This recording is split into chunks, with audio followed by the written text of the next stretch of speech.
Right, guys, there's a lot of chatter now about these tariffs, and everyone's like is getting hysterical about them. So the tariffs means import duty. That's what tariffs are, import duties. And who pays the import duty, like into America? Americans. So what it'll mean, if anything, is a drop in imports. I think that's the aim. A drop in imports and an increase in revenue to the government, who will misspend the money because that's what they do. Um, so that's what the tariffs probably mean for America. I think the main aim is that Trump is trying to do is get companies to go there and set up there, which is fair enough. That's that would be ideal situation for America, is companies to go and open up there. And even if, let's say, you were BMW or something like that, you could go and make aftermarket parts there. Even if you don't make the cars there, things like that. And so how's this going to affect? Well, people are saying it's going to be a global meltdown and all the rest of it. Now, all the countries have to do is say to America, right, we're going to drop our import duty from America,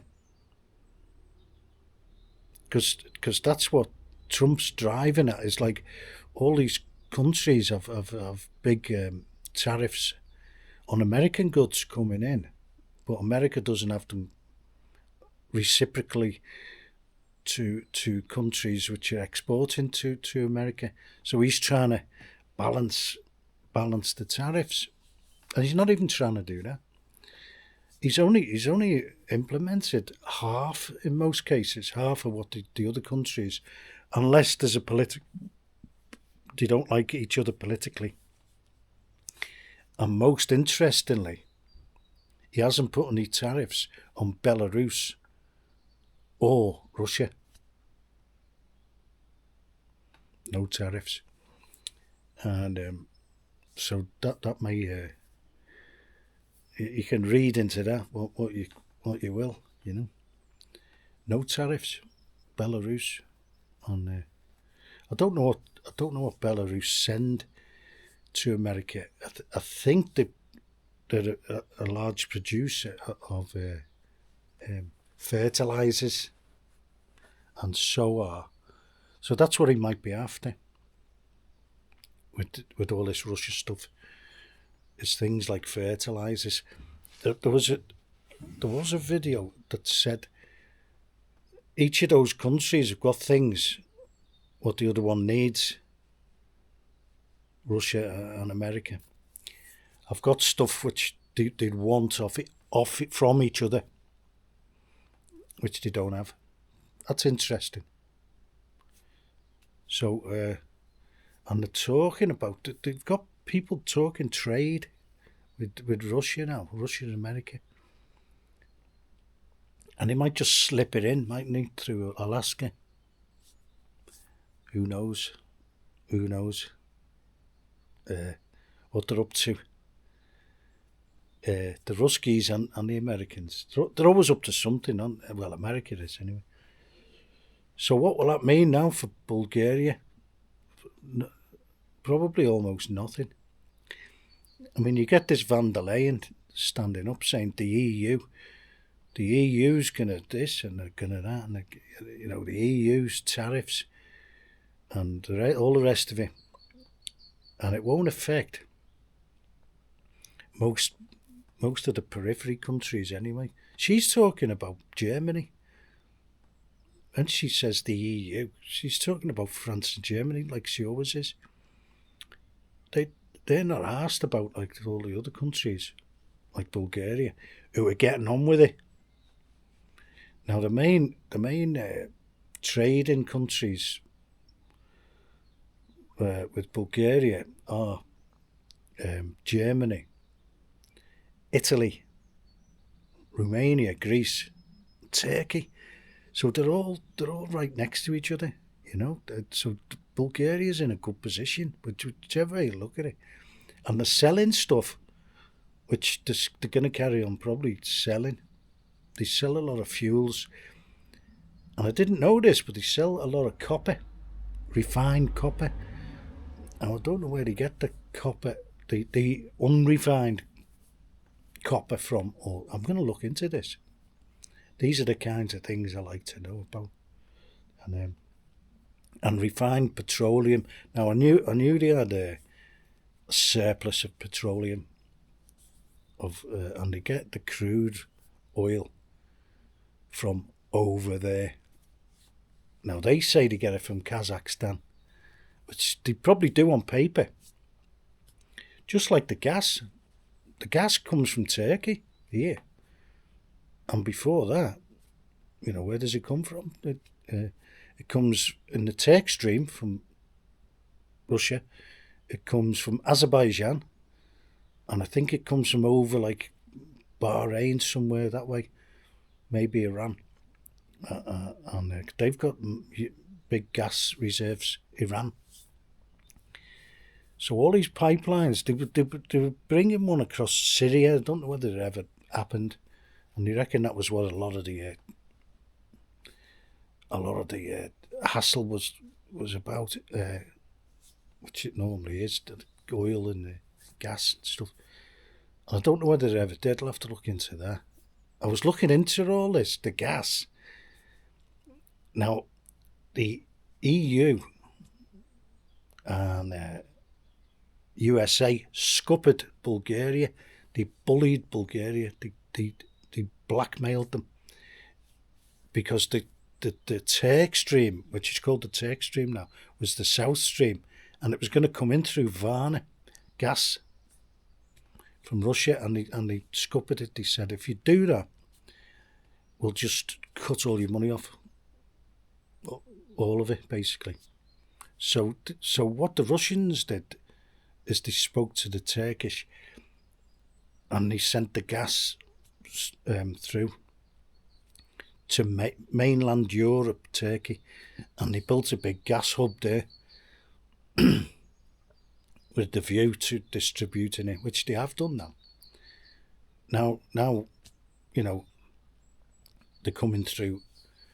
Now, whether it's deemed now as Turkish gas when it comes into Bulgaria, probably they're just selling it on.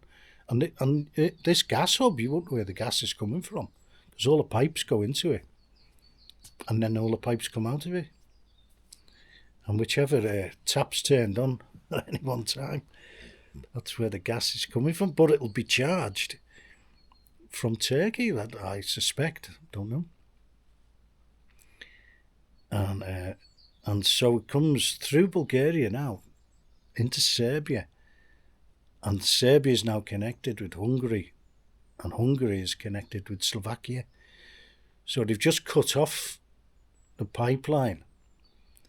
They did it. They did the dirty on Hungary. Well, the EU and Zelensky, they cut off the gas, which was still going through Ukraine until January, just gone. But now they're connected to Serbia. I did hear about that. They were connecting. Hungary was connecting into Serbia, and Serbia are probably connected, I don't know, to Macedonia. Who knows? Or probably Bulgaria's connected to North Macedonia, the gas. I don't know. I'll have to look into all this again. It was like I did look into all this in that 2014-15 when they were talking about this South Stream coming into Bulgaria. But a lot of the gas pipes, depends where you look, and they're hard to find. This one that goes to Serbia through Bulgaria, it's hard to find on any of these network maps. It's like a taboo, like a secret pipeline. Anyway, So the tariffs for America now, as far as I'm aware, Bulgaria doesn't send anything to America. Maybe some rose oil, but like maybe some tiny bits of stuff on that. But it doesn't send the big stuff like cars, which that's the main tariff, main import duty. That's what it is. It's import duty. So the hysterics, and all they have to do, and this von der Leyen and all them, they're talking about the EU. The EU is not the trading, the absolute trading partner. It's like, they do have the tariffs in that of the whole of the EU, and they do set them on the trade agreements and that. But like they do it on behalf of the countries, like Germany, who export and to the USA. So where will that leave Bulgaria now? Probably be the same, and what all the countries should do now, I mean, Bulgaria's in a good position anyway, is get everything they can self-sufficient. And Bulgaria's well on the way to that. I think they've got food security anyway. They're one of the highest on the list. If you look at world self-sufficient food countries, Bulgaria's always in the top 10, and usually about 7th. France is pretty good actually, food self-sufficiency in food, and Bulgaria's not too bad with electricity. And they've got surpluses of certain things as well. And they produce a lot of sunflower products, and sunflowers don't need that much kind of looking after. But it was a bad crop last year, and we noticed when we were on the road trips, they were tiny, and some of them were so small they didn't bother. They didn't bother processing. So let's hope this year they get some more bigger flowers, But they don't need that much kind of fertilizer. And they started growing a lot of beans as well, I noticed, last year, because they don't need the fertilizer so much either. These are nitrogen producers, the beans and sunflowers. And they fix the soil rather than they put nitrogen in the soil. So that's a good thing. And so all the other exports are local, basically, cross-border, almost, apart from Germany. And now they're in the Schengen and just go straight through. I think they can anyway, the HGV wagons. And what's happening now is with Turkey, Turkey's investing in Bulgaria. So they're in Schengen, it's their doorway into the Schengen area. So if they come over here, the border, and produce stuff here, maybe they can get the raw products straight here from wherever they get them. Because that Turkey do a lot of that. They get raw materials from elsewhere and then make the goods out of the raw materials. So now if they invest in Bulgaria, they can just get the raw materials wherever they are and make the stuff here. And Bulgaria makes plastics as well, stuff like that, because they got the byproducts of the refinery. I think that's where the plastics come into it. So anyway, so looking good. No hysterics here on the tariffs and all that.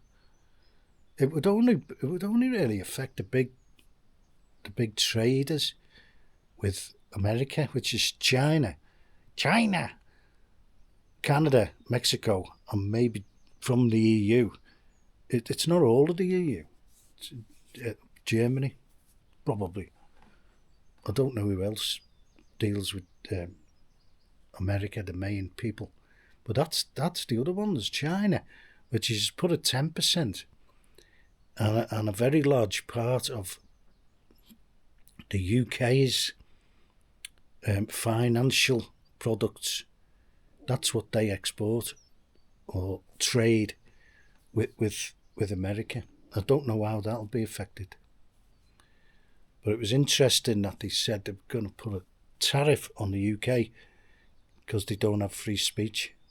Now that was like a little niggle. That was a niggle. That's the reason why they said, well, we wouldn't have put tariffs on you if you had free speech. So that's going to be really, really awkward now for Starmerama and his mob, because that's what they'll get asked all the time now. He said, well, why don't we just have free speech, and then America is going to get rid of the tariffs? And then Starmer's got to answer. He's got to say, oh, we have free speech. He said, well, they say we don't.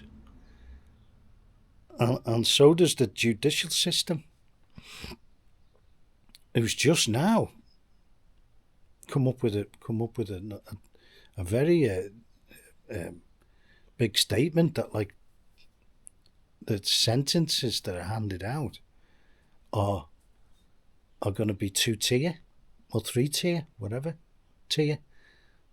But the stiffest sentences are going to be for the white people, white British people, because the other people are going to be wavered. They're going to be every minority. So if you get arrested for anything, just throw a skirt on and say you're a woman, or you're going to become a woman, and you'll be all right then. You might even get sent to a woman's prison. Although I think it'd be more dangerous for you there. And the women, they don't mess about in prisons. I don't think. I think there's some pretty hard knock women in the prisons. Anyway, so Starmer's now, he's got to say, well, we do have free speech, and they're going to say, well, we don't. They're saying we don't, and you're locking people up, and then they'll test it. And they'll make a big song and dance when they put someone away for saying something that they shouldn't be, or they don't want them to say. They'll say, there you go, you haven't got free speech. And they'll start highlighting them, and the Americans will, because they're onto it now. They're onto it, and they're going to use it. And while they use it, it's going to highlight it. So, inadvertently, the people in the UK should be pleased about Donald Trump. He's actually protecting free speech in the UK, and I hope people realise that. Through his mate, J.D. Vance, who's obviously, he said, right, you go on to that, you get onto that one, because I can't really get onto it too much, because I'm the president, but you can. So off you go. You hold the feet to the fire. That's what they call it now. Hold the feet to the fire. And it's good for the UK that it's being highlighted. And if people can't see that, you can't see anything. You can either see these things or you can't. And if you want a country where we say, oh no, we hate Trump, and we'd rather not have free speech. And they're the ones now, the American, who've highlighted it, and the Australians have got onto it now. You can see them talking about it quite a lot. Because they've got the same problem down under. So they can all talk about it now because of J.D. Vance. And it's all out in the open. And So they've got to now deny it and prove they'd have to actually prove it now that we've got free speech or they've got free speech in the UK. Good move, brilliant. I mean, imagine that. Saying that's why we've put tariffs on UK. Amazing.